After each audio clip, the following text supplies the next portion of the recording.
Nah tadi, setelah kamu merasa ibadah selesai, ya sudah. Itu golongan orang awam yang sangat rendah, tingkat yang tidak berguna sebenarnya.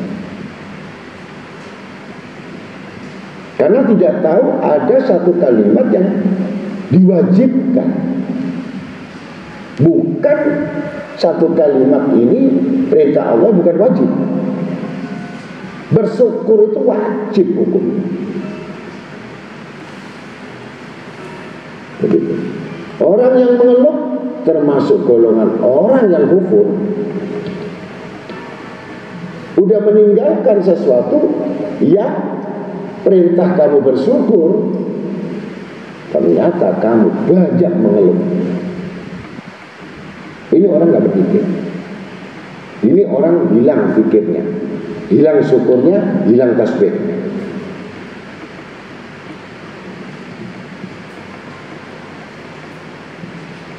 Kemudian yang kedua, yang banyak tidak diperdulikan, menutup aurat.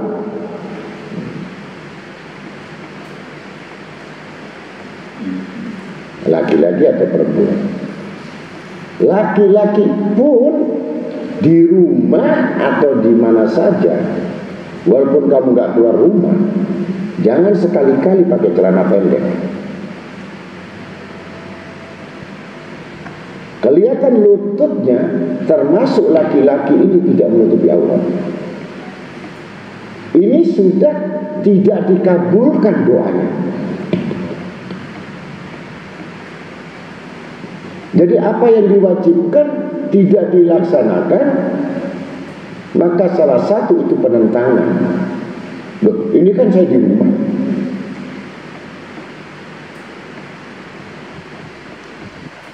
Jangan ikut-ikut orang yang tidak mengetahui hukum.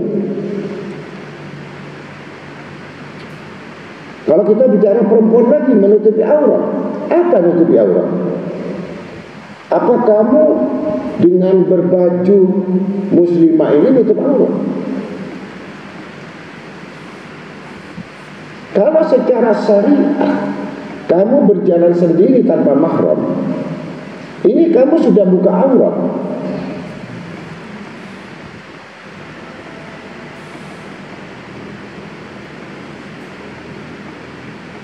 Tapi kenapa kalau kita berangkat haji,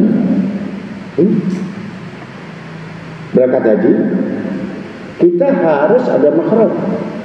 Dicarikan teman perempuan, dicarikan teman di situ untuk berangkat. Kenapa kamu ikuti? Tetapi sehari-hari yang kamu lakukan ini menurut syariat yang aurat saja, kamu sudah batal. Kalau tidak saya sampaikan ini, berarti saya tidak menjelaskan. Kenapa kau biarkan mereka? Perempuan naik gojek dengan laki yang bukan mahramnya sudah haram hukumnya. Apakah mereka tahu? Apakah mereka itu sadar? Begitu naik Grab lagi, kamu perempuan sendiri, laki sendiri, itu sudah tidak menutup aurat.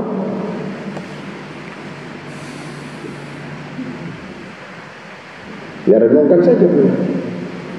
Kamu diantar sopirmu, kamu sendirian, ini kamu termasuk membuka aurat.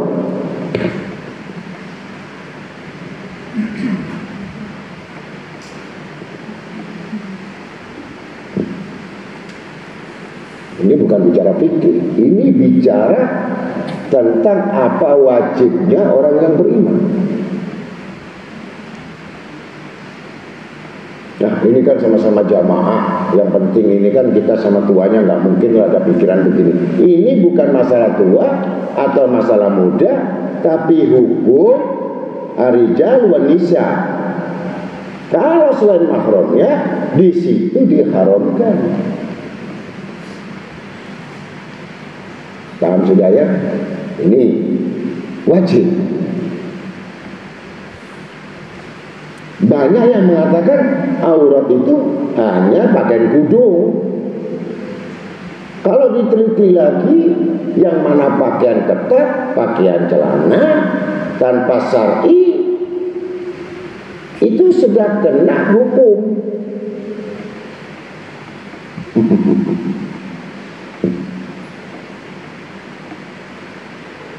Karena itu adalah orang yang masih tinggi hawa nafsunya daripada perintah. Kalau perintah Allah Rasul lebih tinggi, maka ditinggalkan sifat aku.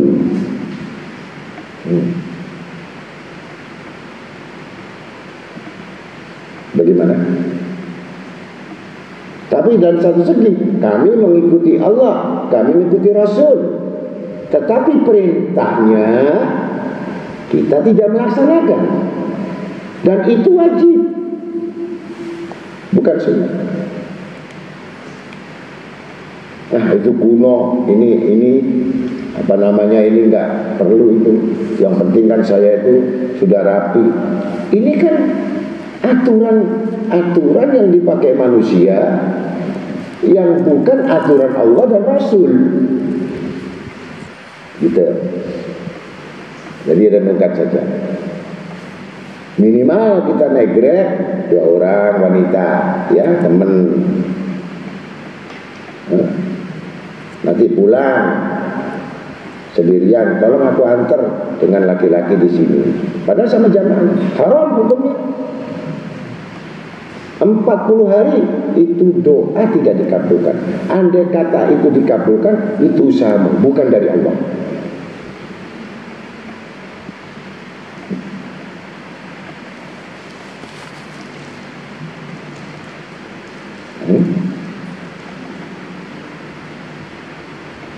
Kalau hukum fikih lagi, antara pengajian ini, antara laki dan perempuan itu tidak ada batasnya, itu tidak ada.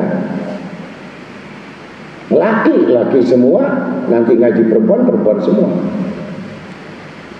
Oke, kalau masalah itu kita masih bisa bantu.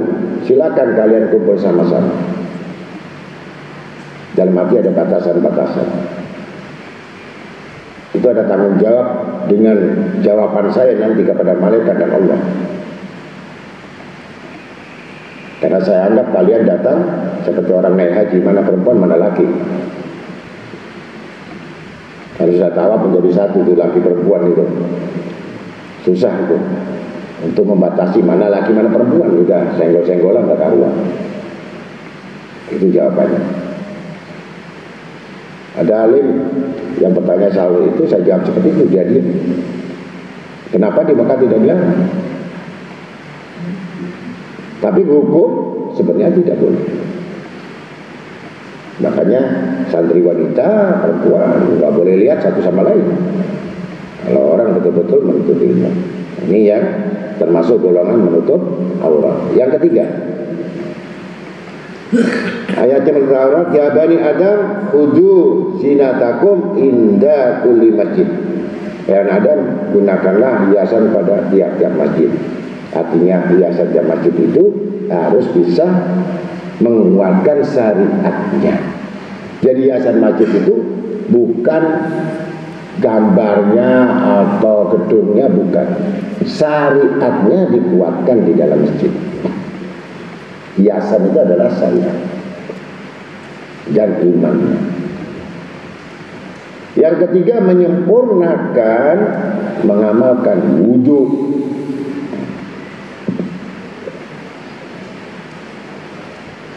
Wa qala ta'ala fi kitabil karim, ya ayyuhalladzina amanu idza kuntum ila sholati faghsilu wujuhakum wa aydiyakum ilal marafiqi wamsahu bi riyasikum wa arjulikum ila ka'bain.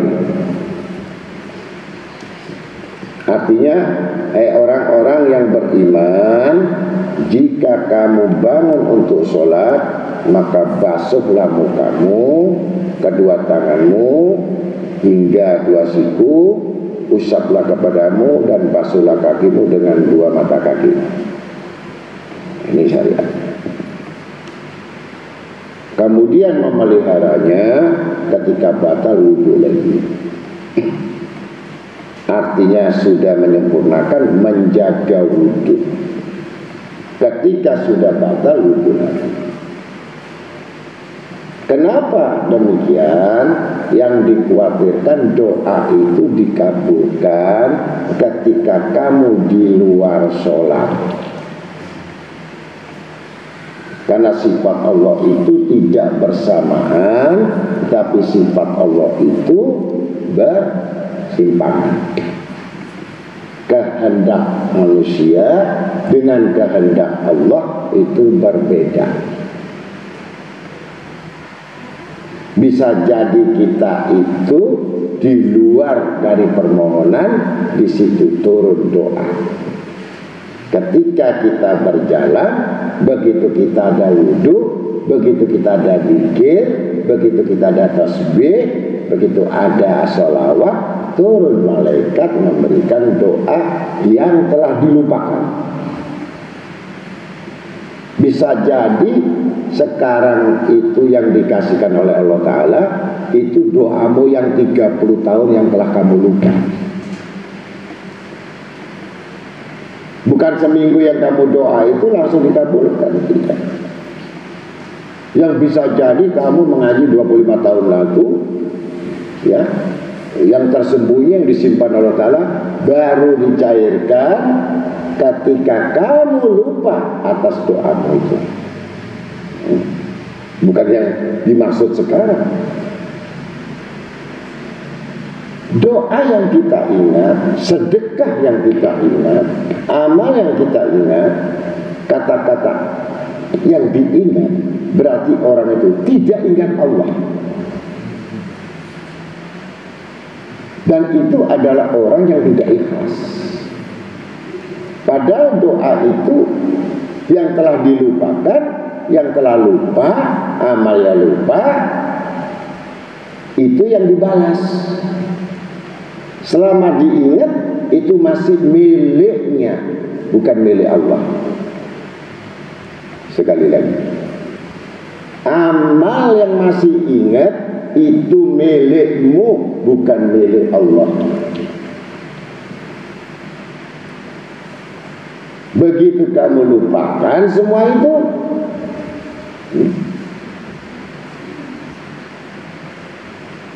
maka disitulah Allah mengabulkan. Mungkin 20 tahun kamu pernah nolong orang, mungkin 20 tahun ya kamu pernah berdoa, kamu lupa. Bukan yang sekarang kamu berbuat baik kamu dibalas. Bagaimana dibalas? Wong kamu masih ingat kepada siapa yang kamu beri, kepada siapa yang kamu tolong, kepada siapa yang kamu berikan.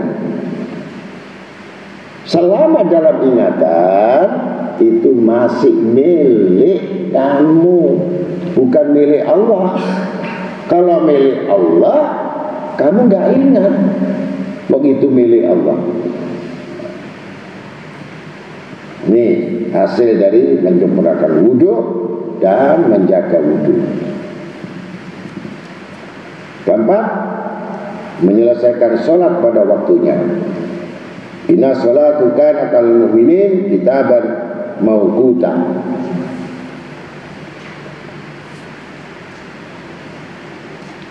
Sesungguhnya sholat itu pada orang mukmin sebagai kewajiban yang tertentu dengan waktunya.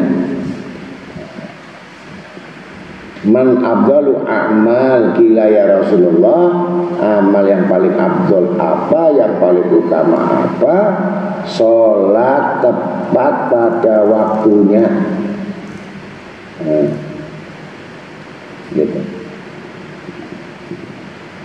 Di situ tolak orang yang sholat menunda atau sholat yang mengakhirkan, ya, itu pasti apa-apa yang diakhirkan, yang ditunda, ya, dan perbuatan itu semuanya lebih utama daripada Allah.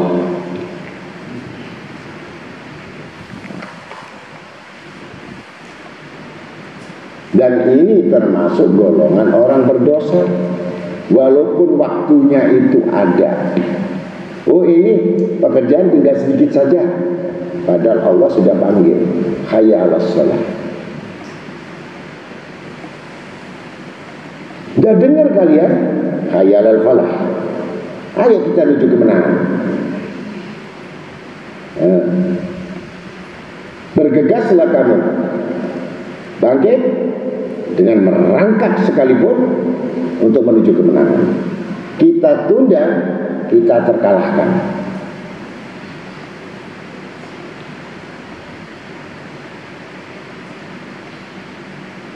Kecuali kita tunda tadi ada masalah hukum yang lain. Contohnya meninggalkan wajib menuju wajib. Menuntut ilmu tadi wajib atau tidak? Sholat itu wajib. Cuman bedanya kalau ilmu tadi nggak bisa dikodok. Kalau sholat bisa dikodok, bisa diganti. Maka prioritas mengutamakan daripada yang diwajibkan tadi, berarti kita sudah menuju kemenangan. Dan umpamanya kita antri, maka Allah mendahulukan orang yang bergegas. Siapakah orang yang mendapatkan tipe-tipe yang cepat kabulnya? Duhur kurang 5 menit, dia duduk, syukur wudu, berzikir, bertasbih. Ini yang paling utama di dalam sebelum memberi panggilan. Tapi ajaib, ketika pesawat Surabaya Jakarta atau Surabaya Amerika, pesawat itu berangkat setengah 5 subuh, kalian sudah bersiap-siap mulai jam 2 atau setengah 3. Dan kalian rela sampai subuh hilang, takut boarding. Hebat. Jadi manusia itu paling hebat dunianya. Tapi dibilangin dunia gak mau. Ini belum dipanggil, belum boarding. Peralatannya lengkap semuanya, takut ketinggalan pesawat. Tapi dipanggil oleh Allah, tidak malas-malesan, tidak ada persiapan. Bagaimana menghadap Allah tidak ada persiapan? Tidak ada rapi, yang laki kelombrotan sarungnya nggak ganti, bajunya kaosnya bekas iler lagi.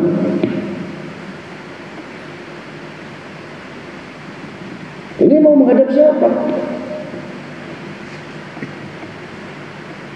Kalau kita dipanggil presiden, walaupun kamu nggak punya uang, kamu akan pasti beli jas yang jadi yang mahal harganya walaupun utang. Sepatunya baru, dasinya baru, karena kita menghadap presiden itu karena. Tapi belum pernah saya lihat dipanggil Allah yang menciptakan presiden, yang menciptakan manusia. Kita mau menghargai, memuliakan Allah. Dari situ kamu kelihatan rendahnya akhlak. Bagaimana kamu berdoamu? Wong kamu sendiri aja tidak menghargai dirimu, nggak kamu hargai, Allah kamu nggak hargai. Memang itu tanda-tanda orang nggak dikabulkan doa.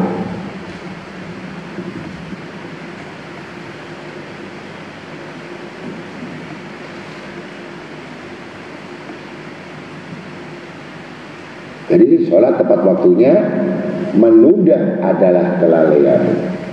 Kelalaian sholat itu letaknya adalah neraka sakor.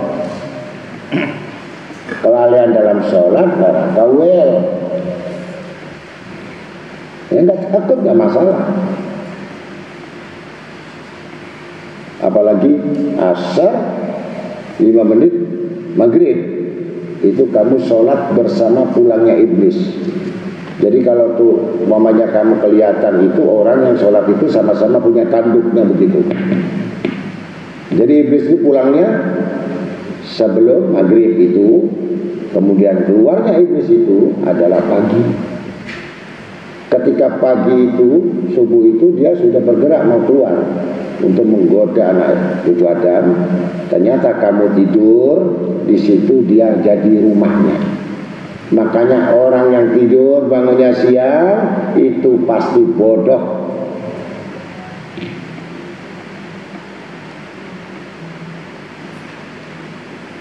Apalagi sholat Selasa subuh tidur lagi.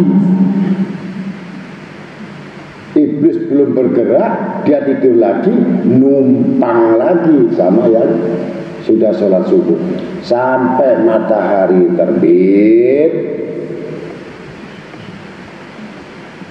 mandi, langsung kerja, begitu. Ini wajib, bukan sunnah. Nanti dipikir ini aturan sunnah, wajib.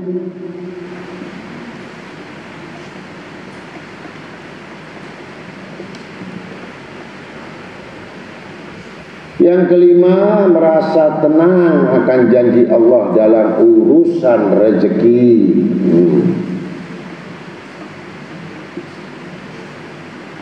Wa ma min dabbatin fil ardi illa 'ala Allahi rizquha. Tiada binatang yang melata di atas bumi melainkan rezekinya dijamin Allah Subhanahu wa taala.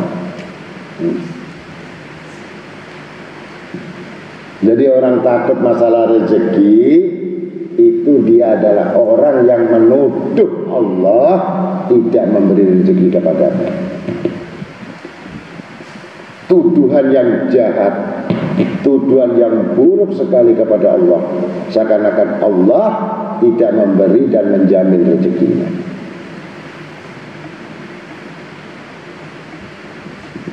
Kalau kamu sholat pada tepat waktunya, kemudian zikir kamu sudah bisa, wudu sempurna, pasti kamu akan mengetahui rezeki itu gak kemana-mana.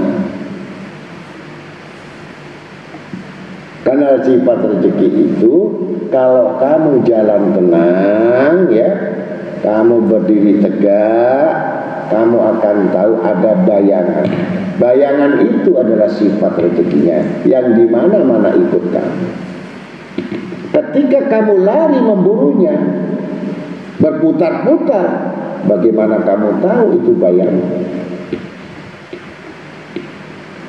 Maka pasti terlepas rezeki itu dari orang yang memburunya. Bahkan dia makin miskin. Dia selalu mengharapkan rezekinya, bukan mengharap kepada Allah. Miskin ya?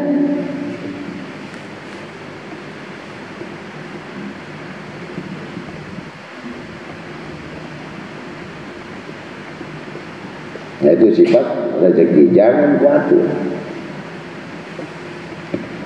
Ada orang tafakur, kalau memang Allah itu memberi rezeki, dia duduk di tepi sungai. Di sungai itu penuh dengan air rawa-rawa. Dia melihat ikan banyak, itu di mana makannya? Dari mana makannya itu? Bagaimana Allah memikirkan itu? Jauh daripada tambak, jauh daripada orang beri makan. Tafakur hanya mengartikan wa madabbatin fil ardi lala Allah rizquha. Satu ayat ini dipikirkan, tafakur. Bukan untuk dirinya. Dia melihat ikan yang di laut, yang di lumpur, yang di rawa, yang jauh dari manusia, jauh dari ini, jauh semua. Dekat gua gitu. Dekat gua lagi. Dan di mulut gua itu sambil merenung, sambil baca ayat ini apa? Di mana Allah itu memberikan rezeki kepada ikan-ikan ini, penduduk daripada lautan ini, penduduk daripada rawa ini. Itu ada kakaknya, ada ini, ada semutnya, ini dipikirkan sendirian. Maka orang yang sendirian itu, kalau memang betul dia fokus kepada Allah, tidak ada lamunan, tidak ada lamunan.